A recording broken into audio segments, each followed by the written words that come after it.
हरियाणा के मुख्यमंत्री नायब सिंह सैनी जापान दौरे पर हैं। आज दौरे का तीसरा दिन रहा, जहां निवेश को लेकर कई एमओयू साइन हुए हैं। इसके साथ ही हरियाणा में नायब सिंह सैनी की सरकार प्रदेश में ग्रीन एनर्जी और स्वदेशी को बढ़ावा देने के लिए प्रयासरत नजर आ रही है। देखिए ये रिपोर्ट।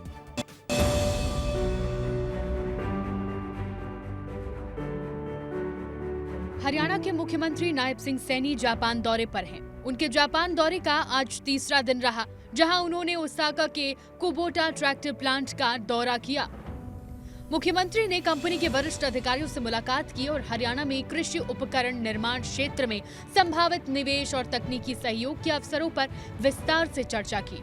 बैठक के दौरान कुबोटा कंपनी ने एक्सपर्ट्स के साथ मिलकर हरियाणा में 2000 करोड़ रुपए के निवेश की घोषणा की। कुबोटा का यह निवेश हरियाणा के औद्योगिक और कृषि दोनों क्षेत्रों के लिए एक बड़ा कदम साबित होगा।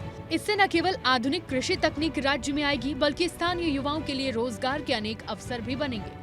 मुख्यमंत्री ने कुबोटा कंपनी की अत्याधुनिक निर्माण तकनीकों और नवाचार आधारित उत्पादन प्रणाली की सराहना करते हुए कहा कि हरियाणा कृषि प्रधान राज्य है, इसलिए हरियाणा कृषि उपकरण निर्माण का एक बड़ा केंद्र बन सकता है। इसके साथ ही हरियाणा सरकार ने जापान की प्रसिद्ध कंपनी डाइकिन इंडस्ट्रीज लिमिटेड के साथ एक एमओयू भी साइन किया। इस एमओयू के तहत डाइकिन कंपनी हरियाणा में 1000 करोड़ रुपए के निवेश से एक नया रिसर्च एंड डेवलपमेंट सेंटर स्थापित करेगी। ये नया केंद्र अत्याधुनिक तकनीकों के विकास और सतत औद्योगिक समाधानों पर केंद्रित होगा।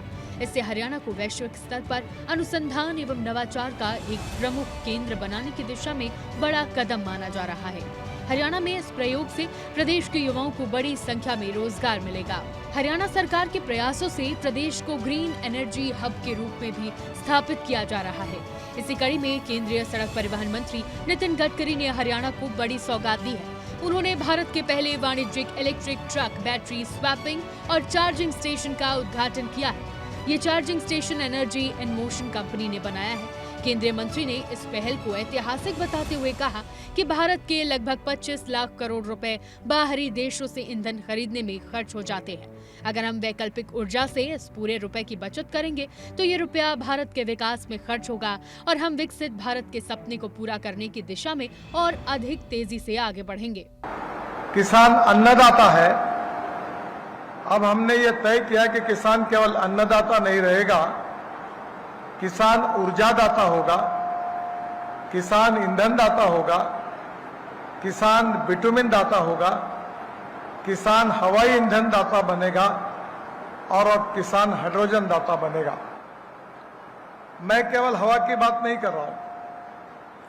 आप जिसको परली कहते हैं, राइस स्ट्रॉ, उससे हमने बिटुमिन बनाया है और सेंट्रल रिसर्च रोड ऑर्गेनाइजेशन और प्राज इंडस्ट्री ने नागपुर जबलपुर नेशनल हाईवे पर पहला 1 किलोमीटर रोड, ये जो परली से बायो बिटुमिन बनता है, या हरियाणा और पंजाब में 5 ton of parali is giving 1 ton of bio CNG. ऐसे अभी देश में 400 प्रोजेक्ट आ रहे हैं। हरियाणा सरकार द्वारा दिवाली पर स्वदेशी और स्वच्छता को आगे बढ़ाने का संदेश भी दिया जा रहा है। इसी कड़ी के तहत ऊर्जा परिवहन एवं श्रम मंत्री अनिल विज ने अंबाला में अधिकारियों को निर्देश दिए हैं कि वो नगर वासियों के सहयोग से दीपावली पर्व पर जिस प्रकार हम अपने घरों को सजाते हैं और सफाई करते हैं, उसी प्रकार हमें स्वच्छता का संदेश देते हुए अपने बाजारों को सजाकर स्वच्छता का पैगाम देना चाहिए। स्वच्छता अभियान में हम सभी की भागीदारी बेहद आवश्यक है। ऊर्जा मंत्री अनिल विज ने इसके लिए एसडीएम कार्यालय अंबाला छावनी के सभागार में अधिकारियों के साथ बैठक की। बैठक में उन्होंने कहा कि स्वदेशी को बढ़ावा देना है। कोई भी दुकानदार जिस पर हिंदुस्तान का बना सामान बिकता है, वो अपनी दुकान के बाहर स्वदेशी का बोर्ड लगाए, और यदि कोई दुकान ऐसी भी है जहां पर 0 जीएसटी के साथ सामान बेचा जाएगा, तो वो भी अपनी दुकान के बाहर इसके बारे में बोर्ड लगाए। इससे वोकल फॉर लोकल को बढ़ावा मिलेगा।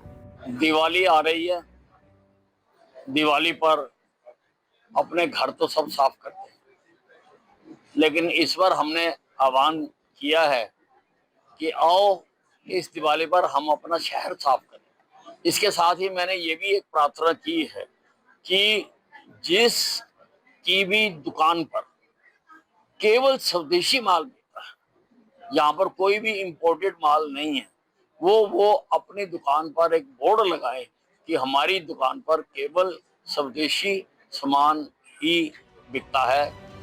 हरियाणा सरकार लगातार प्रदेश के उत्थान में जुटी है, फिर चाहे प्रदेश के मुखिया नायब सिंह सैनी का जापान से निवेश लाने पर मंथन हो या फिर प्रदेशवासियों को स्वदेशी अपनाने के लिए प्रोत्साहित करना हो, सरकार लगातार हर क्षेत्र के उत्थान में जुटी है और सीएम नायब सिंह सैनी के ये प्रयास बेहद ही सराहनीय नजर आते हैं।